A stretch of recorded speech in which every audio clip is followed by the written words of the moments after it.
one of the most powerful psychological forces is self-verification. See, your brain is constantly seeking to affirm the identity that you continue to tell yourself. Now, why is this important in your PCS recovery journey? Because if you are looking for setbacks, you will find them. If you are looking for signs of healing, you can find those as well. Hi, and welcome to the PCS Resilience Collective. My name is David Brimacombe, and after 7 concussions over 20 years, I learned a lot about how the identity I form about myself helps determine my recovery trajectory. Let's begin. Now, you might be asking, what does identity have to do with how I'm healing? Healing seems to be something that is either going to happen or not. But understand this. Your brain has a powerful filtering system called the reticular activating system. The reticular activating system has a job of filtering in what you want to see. Okay, so if I am constantly thinking of points of gratitude, if I'm constantly thinking of how I'm going to improve and how I'm better today than I was last week, it's going to see the small improvements, the resilience, the benefits of what I'm doing in my protocol. On the other side, if my brain is constantly scanning the environment as someone who is struggling with PCS, who at the moment's notice is going to be symptomatic and feel tired and fatigued, I will find that too. Okay? Your perception is your reality, and your perception can be changed if you change your mindset. Now the important part. What can I do about this? Now, you might already know, am I someone who looks and strives for the good in my recovery? I'm going to see the minor wins, or I'm going to see how I progress from week to week. Or am I someone who's always going to dwell on the negatives? Now, we all have a natural inclination. Okay, we're going to be more pessimistic or optimistic. Now, that is something that can be changed. It's a skill like anything else, but we all have that natural inclination. So, understanding is the first part.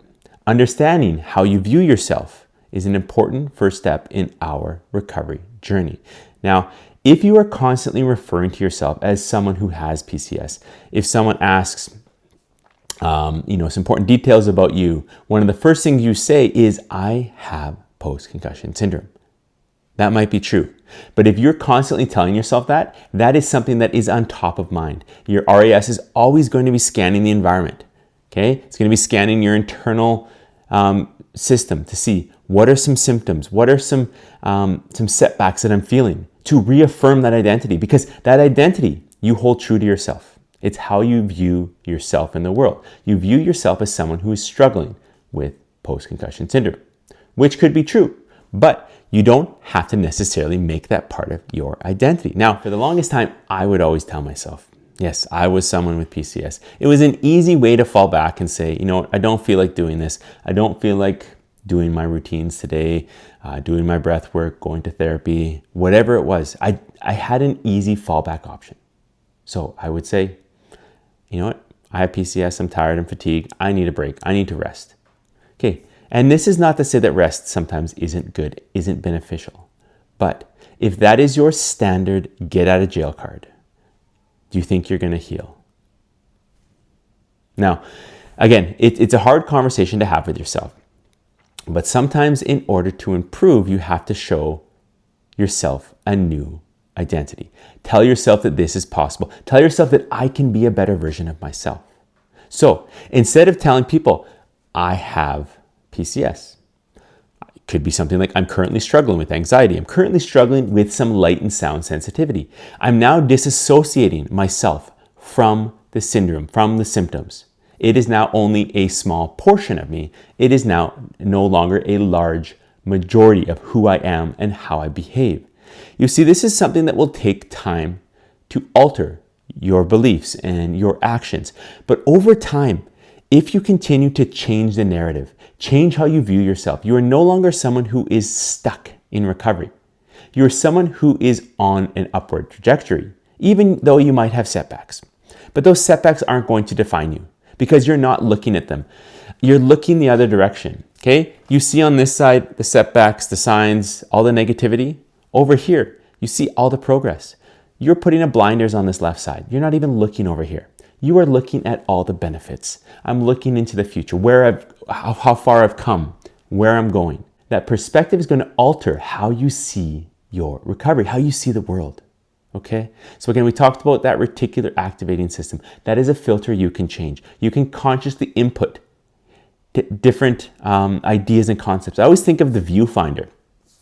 This is kind of dating myself, but ever remember the viewfinder? You put those circular discs in and you could flip it and you'd have a different vision to look through. Okay? So instead of putting the viewfinder in of, your anxiety, your brain fog, your cognitive delay, you're going to put in the positive viewfinder. Okay? You're going to talk about the gratitude, being able to walk in nature, hang out with your friends, go to work on a limited basis, whatever it is. You're changing that viewfinder. Therefore, you're changing your trajectory of your recovery. You're walking down a different path. This path is no longer walking to where the storm is. It's walking to where the sunshine is. Okay? It takes time, but it's definitely possible. Now, if you've been thinking this way for a while, it's going to be hard to switch, change that narrative in your mind. But there are ways to do this. I would think of 3 sayings that you're going to repeat multiple times during the day. Whenever you have one of those negative thoughts enter your mind, just acknowledge that it's there. You don't have to try to block it. You can always change that second thought. That first thought, okay, we always can't stop it. It's just going to come in. But you can always alter and change that second thought or add that second thought in that you are consciously aware of. So comes in, it's PCS again. I can't do this. The brain fog. I feel tired. I feel fatigued. Okay? You're switching it. I'm someone who is working through brain fog. I'm someone who is taking small steps in my recovery. You're just altering the language. You're altering the narrative in your story. And when you alter the narrative in your story, the character, in this case, you, the main character, starts to see the world around it differently. It starts to feel like things are working in their favor. You'll start to see positive signs of luck and of transformation, of good fortune, because that's what you're looking for.